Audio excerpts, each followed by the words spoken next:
good. Your arms are good. So, you know, I'll see it on the horse, and there might be some more comments. Yeah. That's my basic method on the running. Okay. So your flags look good too, but let me just take a look again.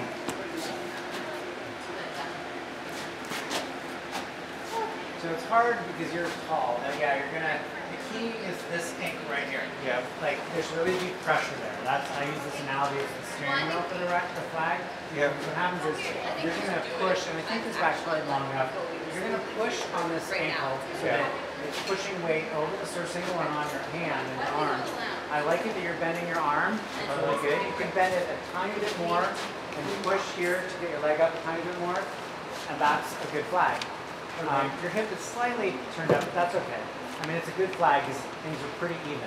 Yeah. So you can come down now. So on the horse, in Jen will work with you because she can actually see it and you can't. But usually pushing on the down leg to get the back leg up will shift. Not only will it get your leg higher, but it will shift a little more weight forward on your hands, so that it will bring your front end down a tiny bit. All right. You have a pretty level flag, so I'm not too concerned. Some people are way up, and you're not, so that's good. And you're bending your arm. So little things that I'm mentioning now because I didn't see much issue. Yeah. If there's one thing I want you to remember when you're out there is push on your back leg. Okay. Okay? All right. Your down leg. So now the middle.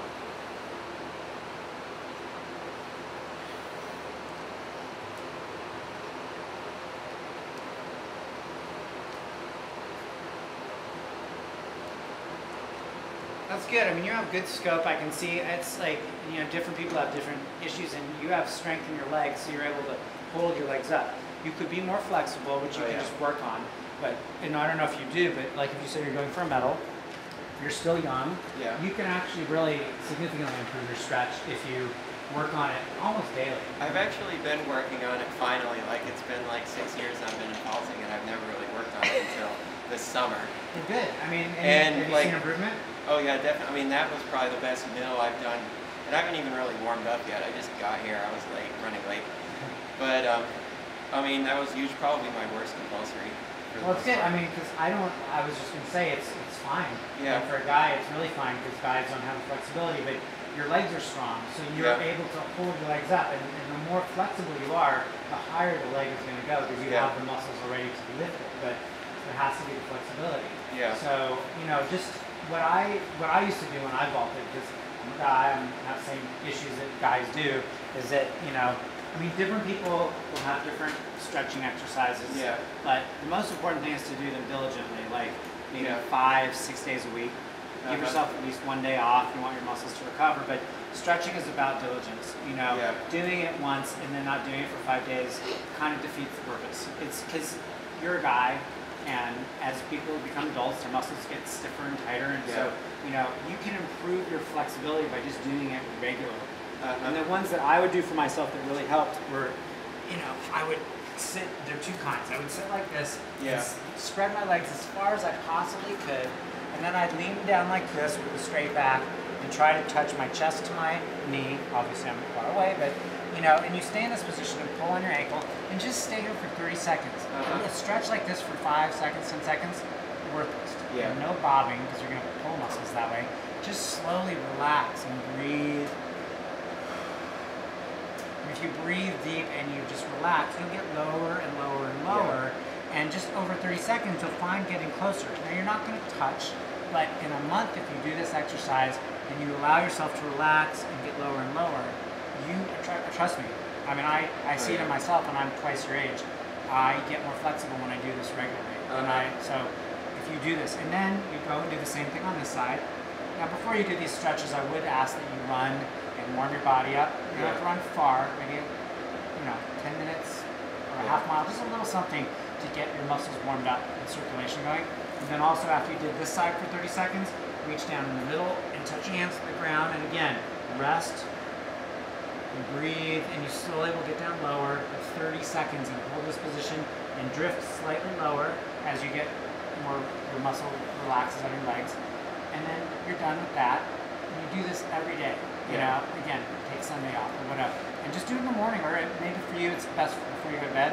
Yeah. Everybody has the time of day that it fits. But find a time that works and just set rules for yourself. I have to do this every day. what I'm asking you to do here with that stretch and this next one I'm going to show you is going to take like 5 or 10 minutes every day. Yeah. And you have that. And it'll totally affect your vaulting. So the other stretch that I ask people to do is you get in this lunge position and you have a right angle here with your lower leg and your upper leg, and you stretch back and down, and this stretches your groin area and your upper thighs. Yeah. And this is important obviously for the mount and for the mill and everything else. And you hold this and you really stretch this back leg as far back as you can. Hold it for 30 seconds. Don't bob. Just stay in the position and slowly sink down a little and breathe. And then you straighten this leg like this. And again, push your belly and your chest down to your knee as much as you can. And you hold that for 30 seconds. Okay? Okay. And then do the same thing on the other side. And if you don't have a lot of time and that's all you can do, awesome. Okay? Yeah. Those 2 sets of stretches, it was like, 90 seconds each. It was 3 strokes. Yeah. The first one was 90 and the second one was 60. So that's not that much time. But it's real stretching because it's 30 seconds in one position. Yeah. And you'll improve. Yeah. And then additional exercises that you should do, but you have strong legs, so it's not as bad as just like doing leg lifts on the ground. So sitting like this with a straight upper body and lifting your leg up as high as you can and lifting it to the side and down. I'm totally out of shape. That wasn't very good, but my point is I lifted it as high as I could here. I kept holding it until I was as far wide as I could go, and then I let it down slowly. Okay? Okay. I totally felt that just now right here. Yeah. If I did this every day for 2 weeks, it would be much higher and it wouldn't hurt. I found another good one that I actually did in Pilates. I was up in Jersey with Allison, and she had a Pilates instructor. Just to lay flat on your back and hold your leg up 90 degrees and do little circles. That's a great one. And do the other Absolutely. way. I've been doing that. That makes a difference too. That sounds like a great exercise. And I'm not a professional, physical trainer. I can teach you everything I know about vaulting, and that's I know a lot because I've done it for a long time. But physical training exercises, you're totally really. It's a great idea to go to a Pilates instructor and really, or any kind of instructor that works on like core exercises and stretching exercises. They'll have much more innovative training stretching exercises than I have. I'm just giving you basic ones that I did, and I will qualify. I'm not an expert at this, but this is what worked for me. But you can probably get some great exercises. Take one Pilates class, explain what you want to do in the middle, and then they'll probably give you 3 or 4 exercises to do that'll really help. So, but to start, these are just basic warm-up exercises that you should do anyway. What I just showed you, it's just basic warm-up. But then building strength and flexibility, go take one Pilates class and tell them what your goal is. You don't have to take a whole bunch, just one, and they'll give you exercises. Okay? But do it every day. It has to be every day. And I also finally got myself into, I was going to get Pilates with the class that I want to cancel, so I went into the yoga instead, so I work at a rec center. Yoga's great too. And what I've been doing is most of what I could remember out of the first class, and I've just been doing it like 5 or 6 days a week. And I've already noticed that makes a big difference. It does. Especially plus the yoga, like they kind of train you how to like breathe and relax and sink into breathing all that is stuff. key. Breathing is totally key. And especially in the middle even, before each leg pass, take a breath in and let it out as you're doing it. And it'll just totally relax your body as you're doing the middle. Okay. A lot of people get really tight. Okay, stop breathing, and breathing is key. Okay? And same with the flight exercises. Like, oh my God, there's a rock on my back. Yeah, and same with the flight too, which we'll get to. So, but anyway, you have the basics of your mill's good. I don't see you. You're sitting up straight. Just keep sitting up straight. Don't hunch over or lean back to get more height. The only way you get more height is doing what I just showed you, plus other exercises that you're already aware of that you learned from Pilates. Leaning back is not the answer because that'll lower your sweat. Well, that's what I used to do. Yeah, well, I can see now you don't. I can see you're thinking of sitting up straight. So, and it's better than a lot of guys. So, all right, so you did your mill. So let's go to the next exercise.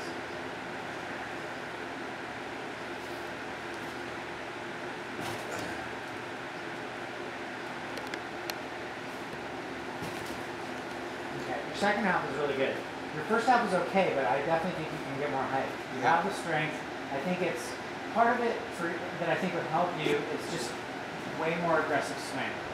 Okay, so it's like a flank to get, it's hard on the barrel especially, but to get your body up and off the horse, it's this very quick snap reflex thing. And you're tall, so your whole body's moving a little slower than a shorter person's would. So you really have to focus on very quick, snappy swing and coming down quickly, so that you can pop off the peaks back when his hind end's coming up and pop you up. Yeah. But it's all about a very aggressive, fast swing. So just on the barrel right now, I want to see you do what you just did, because you did, technically it looked okay to me, but I want to see you be way more aggressive and twice as fast. It's going to mean pulling yourself down quicker and popping your legs up more. So just play with it right now. This is like the place. You're not going to hurt the barrel.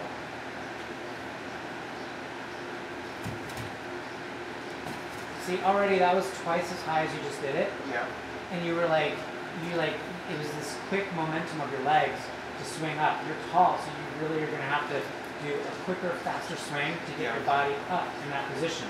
The good thing is you're strong and you're over the handles where you need to be. Yeah. So do it one more time, and let me just take another look at like what's happening with the midsection when you do it. Okay. Like really fast. No wimpy swing. Fast. Fast, fast, fast. That was good. It was a little slow.